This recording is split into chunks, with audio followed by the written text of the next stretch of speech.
2026 সালের প্রথম একাদশী ব্রত মাঘ মাসের কৃষ্ণপক্ষের শর্তিল একাদশী ব্রত পালিত হবে 14ই জানুয়ারি 2026 বুধবারে এবং অস্ট্রেলিয়াতে এই একাদশী ব্রত 15ই জানুয়ারি বৃহস্পতিবারে পালন করতে হবে।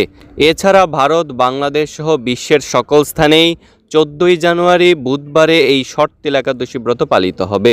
তো শর্তিল একাদশী ব্রতের সারা বিশ্বের পরদিন পালনের সময়সূচি ভিডিওটির শেষে বিস্তারিতভাবে দেওয়া হয়েছে। এখন আমরা শর্তিল একাদশী ব্রত মাহাত্ম্যকথা সম্পর্কে আলোচনা করব। মাঘ মাসের কৃষ্ণপক্ষের শর্তিল একাদশীর মাহাত্ম্য ভবিষ্যত্তর পুরাণে বর্ণিত আছে। যুধিষ্ঠির মহারাজ বললেন, হে জগন্নাথ, মাঘ মাসের কৃষ্ণপক্ষের একাদশী তিথির নাম কি, বিধি বা কি এবং তার কি ফল সবিস্তারে বর্ণনা করুন। তদুত্তরে ভগবান বললেন, হে রাজন, এই একাদশী শর্তিলা নামে জগতে বিদিত।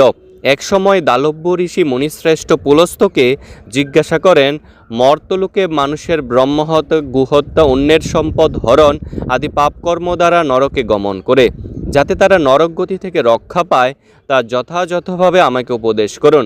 অনায়াসে সাধন করা যায় এমন কোনো কাজের মাধ্যমে যদি তাদের এই পাপ থেকে উদ্ধারের কোনো উপায় থাকে তবে তা বলুন।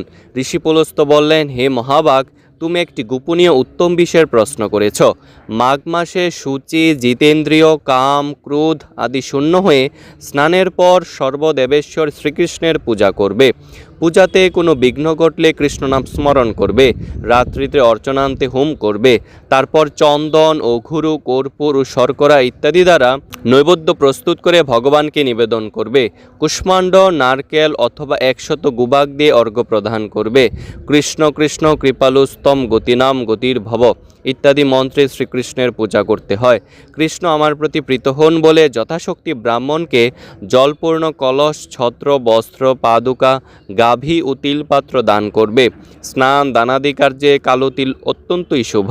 হে দ্বিজোত্তম, ওই প্রদত্ত তিল থেকে পুনরায় যে তিল উৎপন্ন হয় তত বছর ধরে দানকারী স্বর্গলোকে বাস করে। তিল দ্বারা স্নান, তিল শরীরে ধারণ, তিল জলে মিশিয়ে তা দিয়ে তর্পণ, তিল ভোজন এবং তিল দান, এই 6 প্রকার বিধানে সর্বপাপ বিনষ্ট হয়ে থাকে। এই জন্য এই একাদশীর নাম শর্তিলা।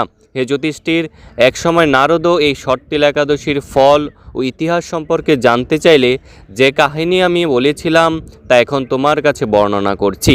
পুরাকালে মর্তলোকে এক ব্রাহ্মণী বাস করত।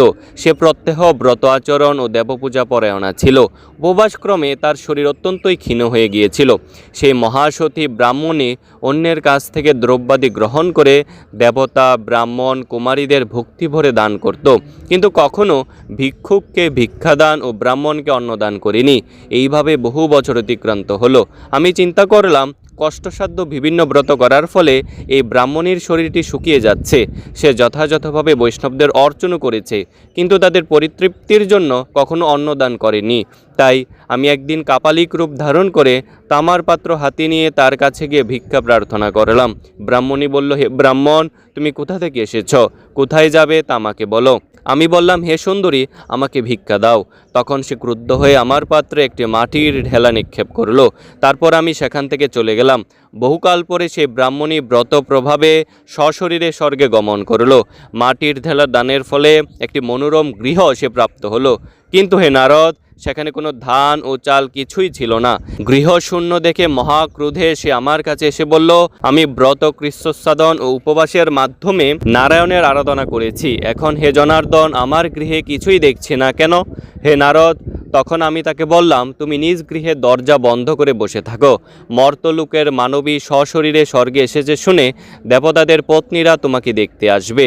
তুমি দরজা খুলবে না। তুমি তাদের কাছে শর্তিলা ব্রতের পুণ্যফল প্রার্থনা করবে। যদি তারা সেই ফল প্রদানে রাজি হয় তবেই দরজা খুলবে।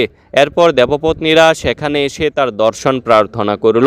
শর্তিলা ব্রতের ফল পেলেই কেবল সেই মানবী দর্শন দেবেন জেনে তাদের মধ্যে এক দেবপত্নী তার শর্তিলা ব্রতজনিত পুণ্যফল তাকে প্রদান করল। তখন সেই ব্রাহ্মণী দিব্যকান্তি বিশিষ্টা হলো এবং তার গৃহ ধনধান্যে ভরে গেল। দ্বার উদ্ঘাটন করলে দেবপত্নীরা তাকে দর্শন করে বিস্মিত হলেন। হে নারদ, অতিরিক্ত বিষয় বাসনা করা উচিত নয়। বিত্ত, স্বার্থ ও কর্তব্য। নিজ সাধ্যমতো তিল, বস্ত্র, অন্নদান করবে। শর্তিলা ব্রতের প্রভাবে দারিদ্রতা, শারীরিক কষ্ট, দুর্ভাগ্য প্রভৃতি বিনষ্ট হয়। এই বিধি অনুসারে তিলদান করলে মানুষ অনায়াসে সমস্ত পাপ থেকে মুক্ত হয়।